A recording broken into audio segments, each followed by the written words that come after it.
दोस्तों नमस्कार, मेरा नाम है अमित और हम देख रहे हैं करंट अफेयर।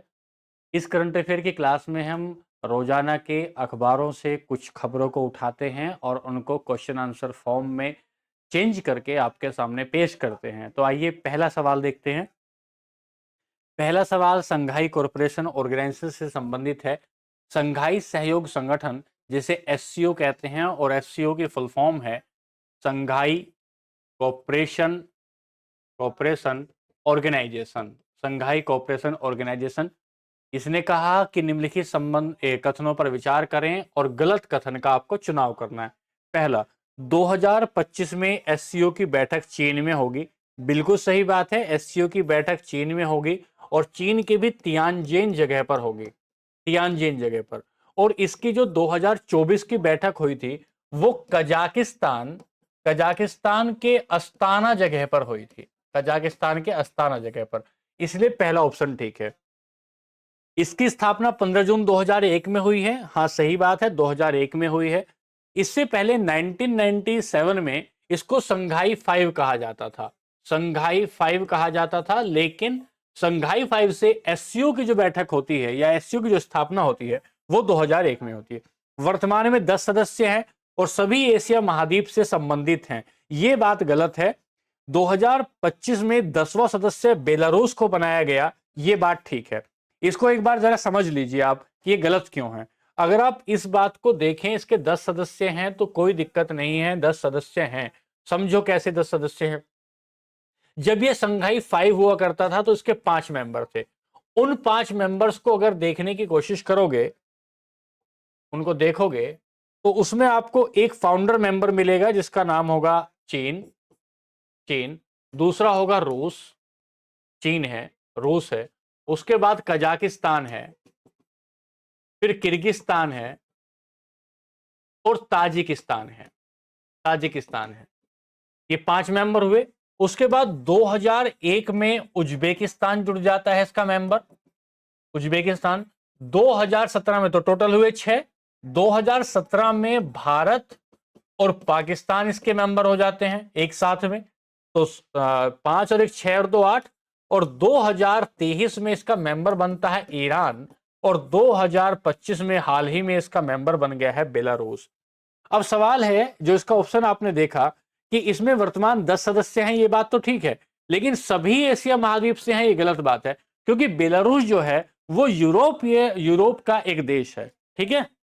तो आपने समझा, इस पूरे एससीओ बैठक की आपने बैठक भी देखी, टोटल 10 मेंबर देखे, और उसमें वर्तमान के 25वां, जो 2025 में 10वां सदस्य बना है, उसको आपने समझा। यहां से आगे बढ़े। आगे बढ़े तो सवाल नंबर 2 पर आए। सवाल नंबर 2 को भी ये इसी पहले सवाल का ही एक विस्तारित रूप है, जिसमें निम्नलिखित में से कौन सा देशों की एससीओ में सदस्यता के कालक्रम में सही तरीके से दर्शाया गया है। तो देखो, एक बार मैं आपको बता देता हूं।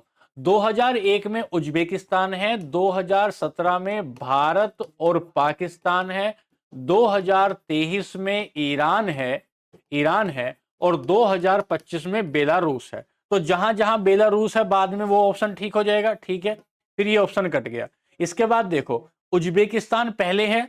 हाँ ठीक है, उज्बेकिस्तान है। उज्बेकिस्तान के बाद भारत है। ठीक है, भारत के बाद ईरान है, बेलारूस है। लेकिन यहां देखिए, भारत है, भारत के बाद पाकिस्तान है। एससीओ की बात कर रहे हैं। भारत है, भारत के बाद पाकिस्तान है, पाकिस्तान के बाद ईरान है और ईरान के बाद बेलारूस है। ठीक है दोस्तों, ये बात यहां से समझिए आप। चलिए अगला सवाल बनाते हैं। 2000 तीसरा सवाल है। तीसरा सवाल कहता है कि हाल ही में चर्चाओं में रहा ओडेसा क्षेत्र किस देश से संबंधित है। तो ओडेसा यूक्रेन का काला सागर से लगता हुआ क्षेत्र है। आपको एक दिन बताया था कि जो ब्लैक सी है, जिसे आप काला सागर कहते हैं, इस ब्लैक सी के ऊपर यहां रोमानिया है, रोमानिया से बुल्गारिया है, बुल्गारिया के ऊपर जाएंगे तो यूक्रेन है, और यूक्रेन का ये वाला हिस्सा जो है ये रशिया है। और रशिया और यूक्रेन के बीच लगातार अटैक तनातनी चली हुई है। तो ये जो यूक्रेन का पाइपलाइन का क्षेत्र है, जो उड़ेसा क्षेत्र है, जहां से यूक्रेन इस पाइपलाइन के माध्यम से यूरोप को अपना तेल भेजता है, उस तेल भेजने वाले ओडेसा क्षेत्र पर अटैक किया है रशिया ने, और वहां के पूरे शहर को मिसाइल से नेस्ता नाबूद कर दिया। इसलिए ये ओडेसा क्षेत्र चर्चाओं में है। और पूछा जाएगा कि ओडेसा क्षेत्र किस देश से संबंधित है, तो आप बता देंगे ये यूक्रेन से संबंधित है। और जो काला सागर है, पिछली क्लासेस में हमने पढ़ा है कि जो ब्लैक सी है, अगर आप इसको ब्लैक सी कहें, ध्यान से समझें, इसको ब्लैक सी कहें तो ब्लैक सी के नीचे जो देश लगा हुआ है उसका नाम है तुर्की। और तुर्की से इधर ब्लैक सी का एक हिस्सा लगा हुआ है, इसका नाम है इधर नीचे आएंगे, ब्लैक सी के ऊपर एक सागर है जिसका नाम है आपका यहां पर कारा सागर, कारासी, कारासी। तो एजोसी, एजोसी पहुंचेंगे। और एजोसी से ब्लैक सी के बीच में एक रास्ता जाता है जिसका नाम है कर्च, कर्च स्ट्रेट है। तो पूछा जाएगा कर्च स्ट्रेट कहां है, तो ब्लैक सी को अजोसी से जोड़ती है कर्च स्ट्रेट। और इसके बाद ये एक सागर है जिसका नाम है सी ऑफ मरमरा, मरमरा सागर, मरमरा सी। और मरमरा सी को जो जोड़ती है जल संधि उसका नाम है बोस्फोरस जल संधि, बोस्फोरस जल संधि। तो दो बात आपको बताई गई कि जो काला सागर है और काला सागर के ऊपर कुछ देश लगे हुए हैं, जिनमें एक को आपने यूक्रेन कहा, एक को बुल्गारिया कहा, एक को रोमानिया कहा, एक को रशिया कहा, और नीचे कहा टर्की। तो 5 देश तो उसकी सीमा से लग गए। उसके बाद आपने कहा काला सागर का ये जो हिस्सा है ये लगा हुआ है मरमरा सी से, बॉस्फोरस जल संधि से, और ये वाला हिस्सा जो लगा है ये है अजोसी से, कर्च जल संधि से। तो ये बात पहला ऑप्शन ठीक हो जाता है। यहां से आगे चलिए, सवाल नंबर 4 पर चलेंगे। सवाल नंबर 4 कह रहा है कि हाल ही में किस राज्य में बहाई उपासना गृह तैयार किया गया। बहाई उपासना गृह, दरअसल बहाई जो एक धर्म है, बहाई एक धर्म है जो 19वीं सेंचुरी में ईरान में पैदा हुआ।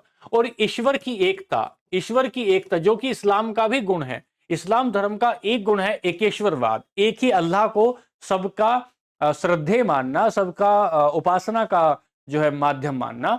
तो ईश्वर की उपासना या ईश्वर की एकता इसका गुण है, एकता इसका गुण है। और इसका जो पहला उपासना ग्रह था, ये सेकंड उपासना ग्रह बना है आपका कहां, बिहार में। जो फर्स्ट उपासना ग्रह बना था वो दिल्ली का लोटल टेम्पल है, दिल्ली का लोटल टेम्पल, लोटस टेम्पल है। और लोटस टेम्पल में ये ईरान धर्म के बहाई, ईरान देश के बहाई उपासना ग्रह से संबंधित है। देश में सेकंड, बीपीएससी के नजरिए से खास सवाल है, देश में सेकंड उपासना ग्रह जो बना है वो बिहार में बना है, जो ईरान के बहाई धर्म से संबंधित है। ठीक है। और अगर पहला पूछा जाएगा तो पहला लोटस टेम्पल है, कहां पर, दिल्ली पर। अगला सवाल, सवाल नंबर 5, निम्नलिखित कथनों पर विचार करिए। वर्तमान में भारत की, बहुत अच्छा सवाल है, कल के अखबारों की ही चर्चा में था। वर्तमान में भारत के जीडीपी का आधार वर्ष 2011-12 है, जिसे 2022 घोषित किए जाने की घोषणा है। ये बात ठीक है। वर्तमान में औद्योगिक उत्पादन सूचकांक का आधार वर्ष 2011-12 है, जिसे 2022-23 कर जाने की योजना है। ये भी ठीक है। वर्तमान में सीपीआई, उपभोक्ता मूल्य सूचकांक का आधार वर्ष 2012 है, जिसे 2024 किए जाने की घोषणा है। तीनों के तीनों कथन ठीक है। जरा समझ लीजिए, जब आप आधार वर्ष कहते हैं, बेस ईयर कहते हैं, तो बेस ईयर का मतलब होता है कि वर्तमान में जो आप कीमतें देख रहे हैं, किसी भी वस्तुओं की कीमतें वर्तमान में जो देखते हैं, मान लीजिए कि आलू अभी जो रेट है आपका, इसको ऐसे समझिए आप कि जब आप जीडीपी निकालते हैं, जीडीपी का मतलब है किसी भी एक देश की एक वित्तीय वर्ष में मौद्रिक आय, मानिए वस्तुओं और सेवाओं का जो मौद्रिक मूल्य होता है उसे जीडीपी कहते हैं। अब जीडीपी को आप एक तो निकालते हैं करंट प्राइस पर, और जीडीपी को एक आप निकालते हैं बेस प्राइस पर। जब आप करंट प्राइस पर निकाल रहे होंगे तो वर्तमान कीमतों को देखेंगे। अब वर्तमान कीमतों को देखिए, मान लेते हैं कि आपकी टोटल जीडीपी है और टोटल जीडीपी में आम हो गया 100 रुपए किलो, आम हुआ 100 रुपए किलो, तो 100 रुपए किलो के आधार पर जीडीपी हो गई मान लेते 1 लाख करोड़ की। लेकिन जब आप बेस ईयर में देखेंगे, बेस ईयर है 2011-12 और वहां आम की कीमत है 30 रुपए किलो और वहां जीडीपी आ रही है 70 लाख करोड़। तो आप कहेंगे उत्पादन तो हुआ आज भी इतना ही और जितना पहले था, लेकिन 70 लाख करोड़ से 1 लाख करोड़ जीडीपी बढ़ी है, 30 लाख करोड़ की वृद्धि हुई है। इसका कारण उत्पादन का बढ़ना नहीं, इसका कारण महंगाई का बढ़ना है। अर्थात किसी भी देश में उत्पादन बढ़ रहा है या जीडीपी इसलिए बढ़ रही है कि उस देश में महंगाई बढ़ रही है, इस बात को देखने के लिए बेस ईयर को मापा जाता है।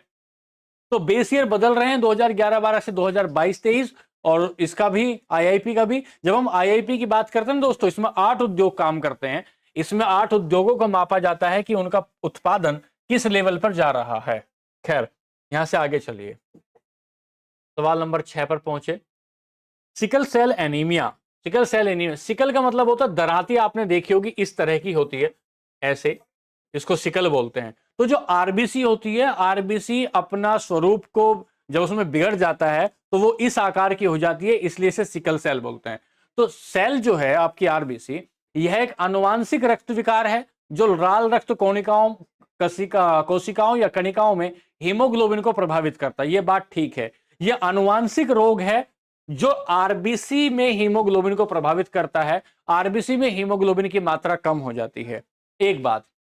दूसरी बात, भारत में यह रोग आदिवासी जनसंख्या में अधिक प्रचलित है, इसीलिए यह आज अखबारों की चर्चाओं में भी है। महाराष्ट्र में 6 लाख से ज्यादा लोगों का, जो आदिवासी लोग हैं वहां के, उनकी जांच की गई सिकल सेल एनीमिया की, और उसमें से 2 लाख से ज्यादा लोगों को यह सिकल सेल रोग देखने को मिला, इसलिए अखबारों की चर्चा है। तो आदिवासियों में प्रचलित है, बिल्कुल ठीक है। सिकल सेल रोग पूरी तरीके से जो इसका इलाज है वो टीकाकरण से संभव है? टीकाकरण से बिल्कुल संभव नहीं है। कुछ हद तक टीकाकरण से सिकल सेल एनीमिया की रोकथाम की जा सकती है, लेकिन पूर्ण रूप से इसका निदान करना बड़ा मुश्किल है। उसका कारण यह आनुवांशिक है। जब आप किसी भी रोग को आनुवांशिक कहते हैं, उसका मतलब है कि उसके लक्षण किसी व्यक्ति के डीएनए में हैं, और डीएनए एक ऐसा रजिस्टर होता है किसी भी व्यक्ति का जिसमें उसकी सारी की सारी मौलिक बायोलॉजिकल जो घटनाएं हैं या जो विशेषताएं हैं वो सब लिखी होती हैं। तो डीएनए से भी किसी रोग को ठीक किया जा सकता है। उसके लिए एक तकनीक है जिसका नाम है क्रिस्पर-9 तकनीक। क्रिस्पर-9 तकनीक, क्रिस्पर-9 तकनीक के माध्यम से ये डीएनए है, और इस डीएनए में मान लेते हैं कि यहां जो जीन है, डीएनए के ऊपर जितने भी विशेषताएं होती हैं उनको जीन कहते हैं। तो अगर इन जीन को काट दें और इस जीन में ही कहीं ना कहीं रोग लिखा है sickle cell anaemia, sickle cell anaemia, तो इसको काटने के बाद और वापस इसको जोड़ दिया जाए तो हम कहते हैं आनुवांशिक रोगों का ट्रीटमेंट भी किया जा सकता है क्रिस्पर-9 तकनीक से। लेकिन सिकल सेल एनीमिया आनुवांशिक रोग है और उसका पूरी तरीके से निदान किसी भी इंजेक्शन से नहीं किया जा सकता। यह बात आपने समझी है।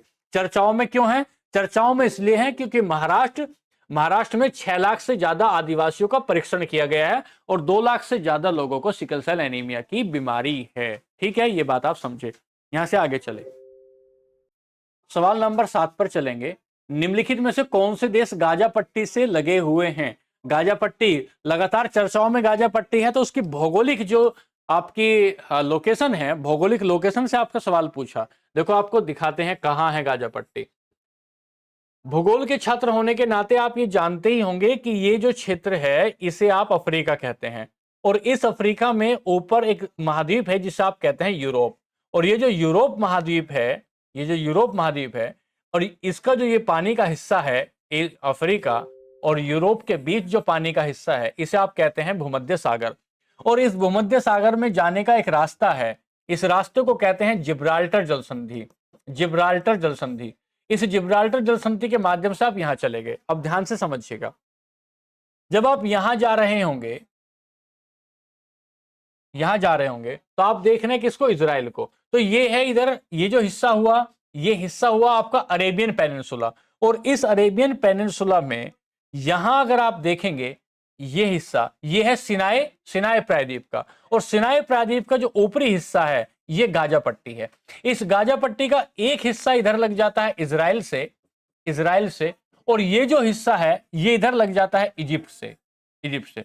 तो जो गाजा पट्टी है उसमें जान, वहीं पर जिकिम क्रॉसिंग है। जिकिम क्रॉसिंग वो है जहां से दो ही रास्ते हैं गाजा पट्टी में जाने के, उनमें से एक है जिकिम क्रॉसिंग।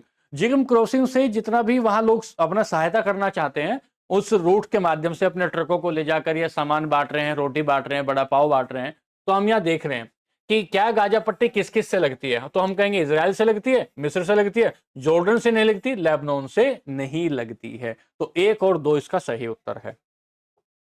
सवाल लेंगे अगला, सवाल नंबर 8 पर आएंगे। बहुत ही खास सवाल है ये सवाल खास इसलिए है क्योंकि आज रिपोर्ट आई है और उसमें कहा है कि पिछले जो हमारा विदेशी मुद्रा भंडार था, समझ लीजिए एक बार ध्यान से, फोरेक्स कहते हैं, फोरेक्स। फोरेक्स मतलब फॉरेन एक्सचेंज। किसी भी देश के पास विदेशी व्यापार करने के लिए जो विदेशी मुद्रा का संग्रहण होता है उसे हम फोरेक्स कहते हैं। दरअसल दोस्तों मेरी बात समझिएगा, आपकी जेब में कितना पैसा है ये आपका कॉन्फिडेंस बताता है, और भारत की जेब में कितना डॉलर है ये भारत का कॉन्फिडेंस बताता है। जितना भारत के पास डॉलर है उतनी ही उसकी क्रय करने की क्षमता है, परचेज करने की क्षमता है। और परचेज करने की नहीं, एक तरीके से आप कहेंगे व्यापार करने की क्षमता है। और अंतरराष्ट्रीय व्यापार में डॉलर की जो भूमिका है वह एक वैश्विक मुद्रा है। तो डॉलर जो हमारे पास है वो लगभग अभी 3 दिन पहले, अगर हम अगस्त के पहले हफ्ते की बात करें, तो उसमें 688 अरब डॉलर हम सर्वोच्च स्तर पर लगभग पहुंच रहे थे, अपने उच्च स्तर पर अपने पहुंच रहे थे। अब क्या हुआ, अमेरिका ने लगाया हमारे ऊपर क्या, टैक्स। तो कई सारे निवेशकों ने अपनी पूंजी यहां से निकालना शुरू कर दी, अपने डॉलर को यहां से निकालना शुरू कर दिया, और डॉलर की जो मात्रा है वो 588 अरब डॉलर के आसपास पहुंच गई। चर्चा इसलिए है इसकी कि एक ही हफ्ते के भीतर भीतर 100 अरब डॉलर विदेशी निवेशक यहां से निकाल कर ले गए। तो इसका मतलब 588 अरब डॉलर बचे। उन 588 डॉलर के इस घटना को लेकर एक सवाल बनाया गया। सवाल में देखते हैं क्या होता है। विदेशी मुद्रा क्या कहता है, भारत के विदेशी मुद्रा भंडार के संदर्भ में निम्नलिखित कथनों पर विचार करिए। पहला, विदेशी मुद्रा भंडार में विदेशी संपत्ति होती है, ठीक है। स्वर्ण भंडार होता है, ठीक है। एसडीआर होते हैं, ठीक है। तो हम क्या कह रहे हैं, विदेशी मुद्रा भंडार किस किस से बनता है, गोल्ड से बन सकता है। किसी देश के हम इक्विटी मान लेते हैं, कोई अमेरिका की कंपनी है और अमेरिका की कंपनी में 100 रुपए उसका टोटल जो है टर्नओवर है, या उसकी जो कीमत है टोटल वो 100 रुपए है, उसमें हमने 20 रुपए का स्टेक होल्डर हम बने हुए हैं, उसके कुछ शेयर खरीद रखे हैं। तो विदेशी शेयर भी हम किस में शामिल करेंगे, अपनी विदेशी मुद्रा में शामिल करेंगे, दो बात। फिर जो आईएमएफ है, जिसे अंतरराष्ट्रीय मुद्रा कोष कहते हैं, उसकी करेंसी है जिसे एसडीआर कहते हैं, तो एसडीआर भी शामिल होते हैं। तीनों बातें ठीक है। अगली बात, आरबीआई भारत के विदेशी मुद्रा भंडार का प्रबंधन करता है, बिल्कुल प्रबंधन करेगा, कभी उसको घटाएगा कभी उसको बढ़ाएगा। और वर्तमान में 588 डॉलर है, बिल्कुल 588 डॉलर है। आरओ की परीक्षा में पूछा गया था एक कि जुलाई या जून में कितने अरब डॉलर थे फॉरेक्स उसका, तो वो एक सवाल था। तो अभी 588 डॉलर है। भारत का विदेशी मुद्रा भंडार केवल अमेरिकी डॉलर में रखा जाता है, नहीं। भारत का विदेशी मुद्रा भंडार येन हो, पाउंड हो या जो है आपका युआन हो, इस तरह की 5 से 6 मुद्राओं में रखा जा सकता है। ये केवल अमेरिकी मुद्रा में नहीं रखा जाता, ठीक है। चलिए, और अब तो चीन की जो 2018 के बाद से चीन की भी मुद्रा में आप इसको रख सकते हैं। अगला सवाल है कि गोवा में जो गोवा एआई मिशन 2027 है वो शुरू किया गया है। हाँ, ये कल की ही बात है, गोवा में एआई मिशन शुरू किया गया है और 2027 से अगले 2 वर्षों में गोवा को पूर्ण रूप से एआई संचालित राज्य बनाने की घोषणा है, ताकि आर्टिफिशियल इंटेलिजेंस को बढ़ावा दिया जा सके। बहुत सारे विश्लेषक ये कह रहे हैं कि आर्टिफिशियल इंटेलिजेंस धीरे धीरे रोजगार को खा जाएगी, और वो जैसे चैट जीपीटी है या फिर आपका जो है अमेरिका का है जो अपना एआई ऐप है। तो हम ये कहना चाह रहे हैं, अब डीप फेक जिसको कहा गया, हम ये कहना चाह रहे हैं कि गोवा अपने आप को एआई में अग्रणी राज्य बनाने के लिए उसने अपना एक मिशन शुरू किया 2 वर्षों के लिए, और वो शुरू कब किया है, जुलाई 2025 में। तो पूछा जाएगा हाल ही में किस राज्य ने 2 वर्षों के लिए गोवा या एआई मिशन शुरू किया है, तो आप बताएंगे वो गोवा ने शुरू किया है। ये हैं दोस्तों आज की खबरें जिन्हें हमने डिटेल से समझा। इसमें हमने ना केवल इकोनॉमी, पॉलिटी और अन्य जो आयाम होते हैं उनकी भी खबरें ली। तो ये एक आपका पूरे तरीके से पैक हुआ। तो अब हम मिलेंगे कल की खबरों में, और किसी भी तरह का जो सवाल है आपका वो कमेंट बॉक्स में लिखे, हम और हमारी टीम उसको ज़रूर कंसिडर करेंगे। और किसी तरह की सलाह है वो भी आप हमें बताएं, क्योंकि आपकी सलाह ही हमारे लिए प्रगति में सहायक होंगी। तो आज के लिए नमस्कार।